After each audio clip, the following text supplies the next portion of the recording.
The United Community Services Co-op is actually unique in that it's a cooperative of not-for-profit societies, mainly in the community services sector in British Columbia.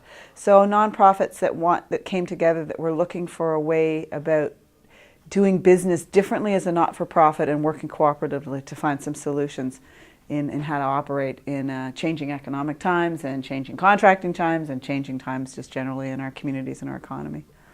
Our membership is made up of all kinds of community organizations, not a single focus like so many organizations are. So we have women's transition houses, women's centers, the John Howard Societies and Elizabeth Fry's that work with ex-offenders. We have family service organizations like Family Services of Greater Vancouver. We have a lot of members who serve people with disabilities, who support them to live in their communities, part of what we call the community living movement, and a lot of members that work with children.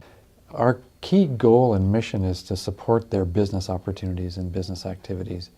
If you run a for-profit business, you have a margin and you can choose to put that margin into whatever you like, whether that's people development or product development.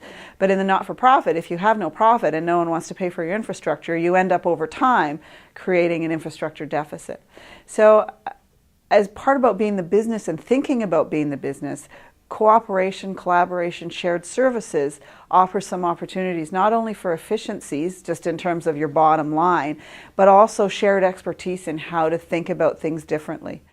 We do a lot of what we call collective business activity, and so we negotiate with suppliers to get good deals for our members, and that sort of was the crux of the idea of the co-op starting back 10 years ago, was about that, about using or thinking about nonprofit organizations as actually purchasers of goods and services, and how we can pool the purchasing power of a number of organizations together instead of just the one or two who goes out and tries to do whatever they do in their operations. Particular services that most of our members will use include a pooled telephone line with TELUS.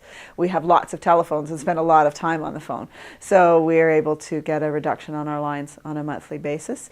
And a second product that many of our members use is a cash pool with Vancity, and you get a better return on your investment based on the aggregate of the pool, as opposed to if you're a small co-op and you have $10,000, your interest rate on that money is going to be much less than the person who has $1 million. But when we put them all together and we have 10 million, everybody gets the rate of return on the 10 million. So that's a specific benefit.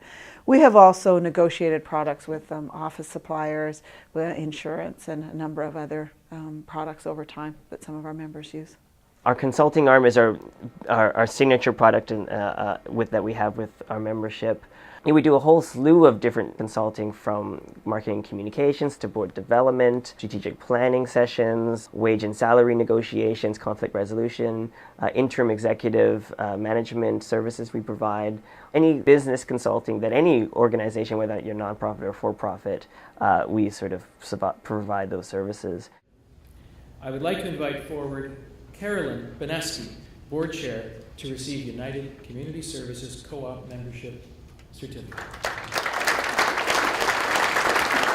The cooperators shares so many of the same values. So when you think about that, one of our values and one of our ideals is to spread the notion of cooperative and collaboration. Being a member of the cooperators just helps us do that. Obviously, the cooperators has some great products and services that we believe our members can access, and we hope to do that. As well, I think that it's nice to be involved with people who are thinking and acting in the business world as a co-op. I think that we have some things that we can learn from them, and also we think we can contribute from our sector a different perspective into how the cooperators does their work as well. A lot of our members, insurance is a big deal for them, especially those who are in the childcare field, who work with vulnerable populations or what have you. And so having insurance that is tailored and understands the world of nonprofit organizations is really important. The Community Guard product, it's a product built specifically for nonprofit organizations, and it's got some unique characteristics that other products don't have. It's going to be sold uniquely through the cooperator system, not through other brokers. So it really does tie the product directly to the cooperators as an organization.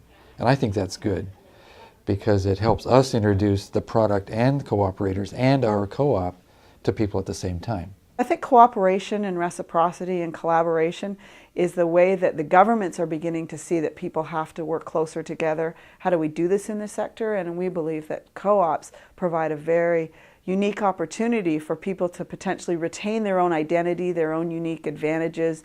Their boards are committed to certain visions, but come together and share in a way that will produce better outcomes for everyone.